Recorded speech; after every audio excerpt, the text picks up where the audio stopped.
Hello students, बेटा हम 11th class में चैप्टर 8 की मिसलेनियस कर रहे थे जिसके 5 क्वेश्चंस हो गए थे। आज हम करेंगे 6 क्वेश्चन में हमें इसको सोल्व करना है। तो हम बाइनोमियल खोलेंगे तो देखिए 4c0 फर्स्ट टर्म की पावर 4, सेकंड टर्म की पावर 0, वो 1 हो गई, लिखेंगे नहीं हम, प्लस 4c1। अब इसकी पावर तो 1 डिक्रीज हो जाएगी और इसकी पावर 1 आ जाएगी यहाँ पे। फिर प्लस 4c2, अब इसकी पावर आपके पास एक और डिक्रीज कर दीजिए और इसकी पावर ए स्क्वेयर माइनस 1 जो है, इसकी पावर आपके पास एक इंक्रीज हो जाएगी 2, यहाँ 2 और 2 4 के इक्वल हो गई। प्लस लिखेंगे 4c3, अब ए स्क्वेयर की पावर एक और कम हो जाएगी, 1 पावर बचेगी और इसकी पावर 1 है तो इसकी पावर 3 हो जाएगी एंड 4c4 आएगा।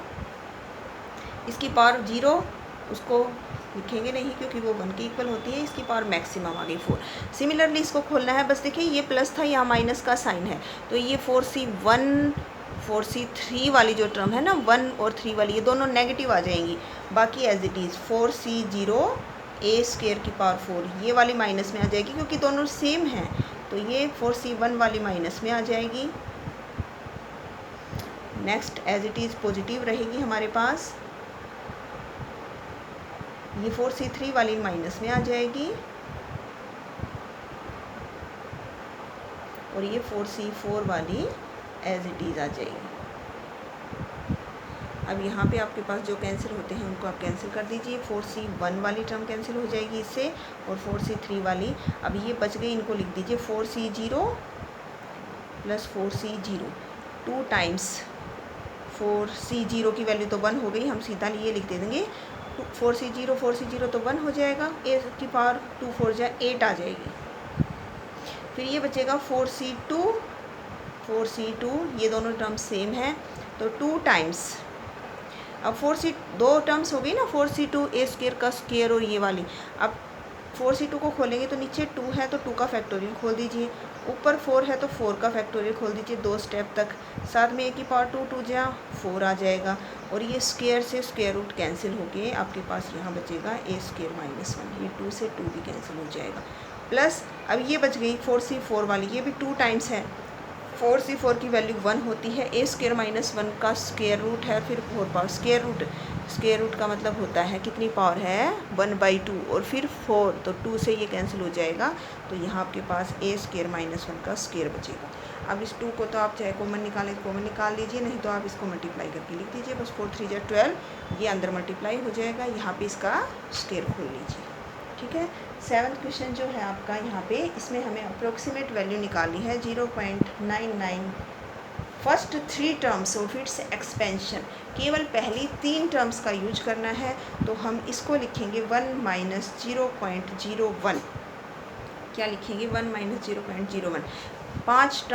3 टर्म्स यूज करनी है केवल, फर्स्ट तो ये होगी 5c0 0.01, इसकी पावर 0 और इसकी पावर 5, ऐसे ही खोलते हैं ना, 5c0 इसकी पावर 5, इसकी पावर 0, फिर माइनस का साइन है तो नेक्स्ट वाली टर्म माइनस में 5c1। अब 1 की पावर एक डिक्रीज कर दीजिए और इसकी पावर 1, 5 से 4 हो गई, ये इंक्रीज हो गई और एक नेक्स्ट प्लस में 1 की पावर हो गई 3 और 0.01 की power 2 and plus so on. 3 term he use करनी है हमें, केवल आगे वाली टर्म नेगलेक्ट कर दीजिए। 5c0 की वैल्यू 1, ये भी 1 और ये भी 1, तो हमारे पास 1 आ गया। 5c1 है तो ये 5 आ जाएगा एज इट इज़, ये आपके पास 1 की पावर 4, तो ये आपके पास डेसिमल हटाएंगे जब आप इसका, तो नीचे आएगा 100। चाहे विदाउट डेसिमल हटाए भी कर सकते हैं आप, इसको एज इट इज़ भी करके कर सकते हैं। 5 से 2 है तो नीचे 2 का फैक्टोरियल खुलेगा, ऊपर 5 का फैक्टोरियल खुलेगा, 5 × 4, और ये डेसिमल हटा देंगे यहाँ पे आप अगर, तो नीचे 100 आएगा और फिर इसका स्क्वायर भी है तो 100 का स्क्वायर करेंगे तो ये आ जाएगा, 2 से कैंसिल कर दीजिए 2 जा पे, ये आपका 5 2 जा 10 हो गया, तो एक डेसिमल कैंसिल हो जाएगा। एलसीएम लेके कर दीजिए या फिर आप इसको ऐसे ही सीधा ही लिख के कर दीजिए, ये 0.001, 3 डेसिमल्स छोड़ के लगानी है। अब ये ऐड कर दीजिए, इसमें से इसको क्या कर दीजिए माइनस कर दीजिए। नेक्स्ट क्वेश्चन में हमें n की वैल्यू निकालनी है और इसमें क्या दिया है, इसने दिया है इस एक्सपेंशन में रेशो दे रखा है, ratio of 5th term from the beginning and fifth term from and, उनका रेशो दिया हुआ है यहाँ पे, ये दिया है आपको रेशो। तो पहले हम इसकी जनरल टर्म लिखते हैं, टी आर प्लस वन क्या होगी, एन सी आर, इसकी पावर तो होगी एन माइनस आर और इसकी पावर हो जाएगी r. Fifth term from beginning निकालने के लिए आर की जगह 4 पुट करेंगे तो 5 आ जाएगा, यहाँ आर की जगह 4, यहाँ पे भी देखिए इसका मतलब होता है 1/4 पावर, इसका मतलब है 1/4 पावर, इसका मतलब है 2 की पावर 1/4 और साथ में यहाँ पे n माइनस आर की जगह 4 हो गया, इसका मतलब है 3 की पावर 1/4 और साथ में आर की जगह हमने पुट कर दिया 4। तो ये देखिए NC4, 2 की पावर के ऊपर पावर हो ना तो पावर्स मल्टीप्लाई हो जाते हैं, तो ये बचेगा और यहाँ 1/4 और फिर पावर है ऊपर 4, तो ये आपका 4 से 4 कैंसिल, 1/3 बचेगा, मतलब अपॉन में 3 बचेगा, डिवाइड में इसके 3। ये है फिफ्थ टर्म फ्रॉम बिगनिंग। अब फिफ्थ टर्म फ्रॉम एंड निकालना हो तो जनरल टर्म क्या होगी, पीछे से निकालना है ना, तो इस बार इसको तो आगे लिखना पड़ेगा। फिफ्थ टर्म हमें निकालनी है ना, फिफ्थ टर्म फ्रॉम एंड, तो वो इक्वल होगी फिफ्थ टर्म फ्रॉम बिगनिंग, किसमें, इस एक्सपेंशन को पलट दीजिए, ये तो आगे फर्स्ट टर्म बना दीजिए, इसको सेकंड बना दीजिए, ऐसे लिख लीजिए इसको, ये आगे ये पीछे। तो अब ये पीछे की तरफ से स्टार्ट होगी ना, तो ये यहाँ से जनरल टर्म इसकी अब क्या होगी, देखिए इसकी होगी NCR, अब इसकी पावर n माइनस आर आएगी और इसकी पावर r आएगी इस बार, ऐसे पीछे से निकालनी है ना, तो ये पलट दीजिए दोनों। अब फिफ्थ टर्म निकालनी है तो NCR की जगह 4 पुट कर दिया, यहाँ पर ये 3 की पावर 1/4 है, यहाँ पे n माइनस आर की जगह 4 पुट कर दिया, ये 2 की पावर 1/4 आएगा और यहाँ पे r की जगह कितना पुट कर दिया हमने, 4 पुट कर दिया, तो ये फिर कैंसिल हो गया और ये NC4, ये आपका ऊपर ले जाकर लिख दीजिए, चाहे इसको आप चाहे नीचे रख लीजिए, 3 की पावर के ऊपर पावर है तो पावर्स की मल्टीप्लाई होगी, ये पावर बचेगी और साथ में बचेगा 2।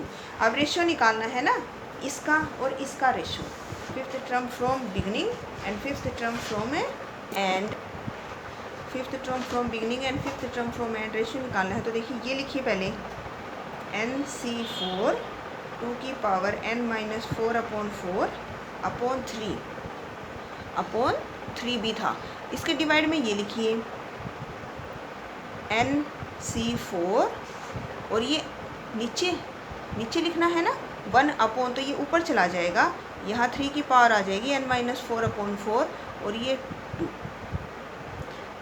इसको यहाँ डिवाइड में लिखा था ना, तो NC4 आ गया, 2 आ गया और ये अपॉन में है तो ये ऊपर चला जाएगा और ये रेशो दे रखा था √6:1। तो देखिए NC4 से NC4 कैंसिल, देखिए ये 2 की पावर n माइनस 4/4, पावर्स दोनों इक्वल है ना, तो ये मल्टीप्लाई हो जाएगा, यहाँ पे आ जाएगा 6 की पावर n माइनस 4/4 और नीचे 3 2 जा 6 है, 6 को इधर ले आइए, 6√6 मल्टीप्लाई हो जाएगा और इसको हम ऐसे लिख सकते हैं ना, ये 1 पावर है और ये 1/2 पावर है और मल्टीप्लाई में है तो दोनों की पावर ऐड हो जाएंगी, 1 यहाँ पे और 1/2 यहाँ पे, 1 + 1/2 पावर हो जाएगी 3/2। अब देखिए जब बेस इक्वल हैं तो पावर भी इक्वल होनी चाहिए, तभी ये दोनों इक्वल होंगे ना, तो n माइनस 4/4 जो है ये 3/2 के इक्वल होगा। अब इसको आप सोल्व कर लीजिए, ये जो 4 डिवाइड में है इधर आके मल्टीप्लाई में हो जाएगा, 4 and 2 2 जा 3 2 जा 6, n माइनस 4 = 6, तो यहाँ से n की वैल्यू आ जाएगी 10, ये माइनस का 4 इधर आकर आपका +4 हो जाएगा, तो n की वैल्यू कितनी आ जाएगी, 10 आ जाएगी। नेक्स्ट क्वेश्चन में हमें इसको एक्सपेंड करना है। तो देखिए जब ऐसे 3 टर्म्स दे रखी हो ना, तो किन्हीं 2 को तो साथ कर लीजिए, एक को अलग कर लीजिए, ऐसे 2 की टर्म्स में एक ये 2 को कंबाइन कर लिया। अब कैसे खोलते हैं, 4C0, इसकी पावर तो 4, इसकी पावर 0, फिर प्लस का साइन है ना, 4C1, अब इसकी पावर डिक्रीज हो जाएगी, इसकी पावर एक इंक्रीज होती जाएगी, यहाँ एक भी नहीं थी, अब 1 पावर आ जाएगी। नेक्स्ट वाले में अब इसकी 2 पावर आ जाएगी, x/2 - 2/x, 1 भी आएगा साथ में, यहाँ 1 की पावर 4 थी, यहाँ 1 की पावर 3 है, यहाँ 1 की पावर 2 है, लेकिन वो 1 है इसलिए हमने नहीं लिखा है। फिर आएगा 4C3, अब इसकी पावर एक और यहाँ 2 है तो 2 आएगा ना, r हो जाता है NCR, फर्स्ट टर्म की पावर तो n माइनस आर हो जाती है और सेकंड टर्म की पावर r के इक्वल होती है। तो यहाँ पे आ जाएगी 3 पावर n प्लस 4c4। अब 4 पावर 3 टर्म्स दे रखी हो ना जब भी एक्सपेंड करने के लिए, दो को कंबाइन करके और उसके बाद खोलेंगे। अब इनको थोड़ा सा सिंप्लीफाई कर लेते हैं। 4c 0 की वैल्यू तो 1, 4c 1 की वैल्यू 4 हो जाएगी, 1 है ना तो 4, ये एज इट इज़ लिख दीजिए। 4c 2 की वैल्यू खोल लीजिए, नीचे 2 है तो 2 का फैक्टोरियल खुलेगा, 2 इंटू 1 एंड ऊपर 4 का फैक्टोरियल खुलेगा। अब ये a माइनस बी स्क्वेयर की आइडेंटिटी खोलनी पड़ेगी आपको। a स्क्वेयर, a का स्क्वेयर प्लस b का square minus 2a and b square खोल दिया, प्लस अब 4c 3 को खोल लीजिए, नीचे 3 का फैक्टोरियल खुलेगा, 3 इंटू 2 इंटू 1 ऊपर 4 का फैक्टोरियल 3 स्टेप्स तक, 4 3 2। अब ये क्यूब है तो क्यूब वाली आइडेंटिटी खोलनी पड़ेगी आपको। यहाँ पे a माइनस बी का क्यूब क्या होती है, a का क्यूब माइनस b का cube minus 3a b into a minus b। 4c4 की वैल्यू 1 होती है। अब ये 4 पावर आ गई ना, तो ये फिर से बाइनोमियल से ही आपको खोलना पड़ेगा इसको। कैसे, 4c0 फर्स्ट टर्म की पावर 4 सेकंड की 0। अब माइनस का साइन है तो अगला माइनस आएगा ना, 4c1 वाली टर्म माइनस में। अब x/2 की पावर तो एक घट जाएगी और 2/x की 1 पावर आ जाएगी। यहाँ पे 0 थी, अब यहाँ 1 हो गई। फिर प्लस आएगा आगे 4c2। अब इसकी पावर एक और डिक्रीज हो जाएगी, इसकी पावर एक इंक्रीज हो जाएगी। फिर नेक्स्ट माइनस आएगा क्योंकि यहाँ 3 है ना, तो 1 वाली 3 वाली माइनस में। अब इसकी पावर एक और डिक्रीज हो जाएगी, x/2 की पावर 1, n माइनस आर होती है ना, तो 4 माइनस 3 1। और जो नेक्स्ट है 2/x उसकी पावर 3 हो जाएगी इसके इक्वल। और हमें ये भी पता है दोनों का टोटल यहाँ 4 के इक्वल चलता है, प्लस 4c4। अब इसकी पावर 0 पे पहुँच गई और इसकी पावर 4।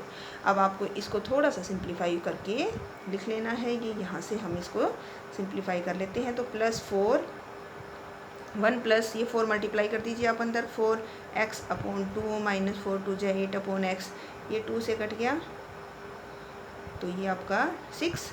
अब ये खोल लीजिए आप अंदर, x² प्लस 4/x², 2 से 2 कैंसिल हो गया, माइनस का क्या बचेगा, x से x भी कैंसिल हो गया, माइनस का बच गया केवल 2। यहाँ पे ये 3 2 से कैंसिल हो गया तो क्या बचेगा आपके पास, प्लस 4। अब ये अंदर वाले खोलने हैं आपको, x³ का क्यूब 8 माइनस 2³ माइनस 2 से 2 कैंसिल, x से x कैंसिल, माइनस का 3 बचा है, -3 को ब्रैकेट के अंदर ले जाइए, -3x/2 and minus minus plus 3 2 × 6/x। अब ये आगे वाला भी आपको खोलना पड़ेगा। 4c0 की वैल्यू 1 होती है तो यहाँ पे x की पावर 4/2 की पावर 4 को खोलिए। 4c1 की वैल्यू 4 होती है तो आपको इसको खोलना पड़ेगा, x³ का क्यूब 8 और साथ में 2/x। अब यहाँ पे देखिए 4 2 × 8, 2 से 2, x की पावर 3 है, नीचे एक x है तो 2 पावर बचेंगे, ऐसे सोल्व करना पड़ेगा आपको। प्लस 4c2 वाला खोलिए आप। 4c2 जब आप खोलेंगे तो उसकी वैल्यू कितनी होती है, 4c2 की वैल्यू आएगी 6। और ये खोल लीजिए, देखिए ऊपर भी x² नीचे भी x का स्क्वायर आएगा, ये 2 की पावर 2 है, 2 की 2 कैंसिल हो जाएगा सारा।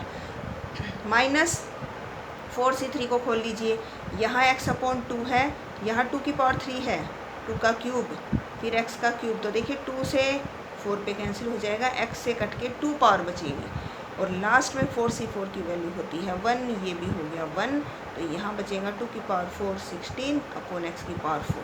अब इनको सभी को मल्टीप्लाई, ये जो बाहर रह गए ना 6 को यहाँ मल्टीप्लाई करना है, इसमें 4 को हमें मल्टीप्लाई करना पड़ेगा। ये प्लस का जो 4 था आपको, तो ये a³ + b³, ये यहाँ पे आपको इसके अंदर क्या करना पड़ेगा, मल्टीप्लाई करके इनको लिख दीजिए। बस स्टेप्स खोलने ध्यान से हैं, कोई मिस्टेक नहीं होगी। 3 टर्म्स दे रखी हैं तो कोई भी 2 टर्म्स इकट्ठी करके एक को अलग रख लीजिए। 10th क्वेश्चन है उसमें भी ऐसे ही करना है, वो आपको अपने आप करना पड़ेगा। 3 टर्म्स है उसमें भी 2 टर्म्स को कंबाइन करके पहले 2 अकॉर्डिंग खोलिए, उसके बाद जो आपके पास ये अंदर बचेगा स्क्वायर, क्यूब, 4 पावर, ये 2 टर्म्स वाली, इनको एक बार फिर एक्सपेंड करके और सिंप्लीफाई करके लिखना है। ओके बेटा। आपकी मिसलेनियस एक्सरसाइज कंप्लीट करनी है। किसी को कोई डाउट हो तो बाद में आप पूछ सकते हैं। Okay, thank you.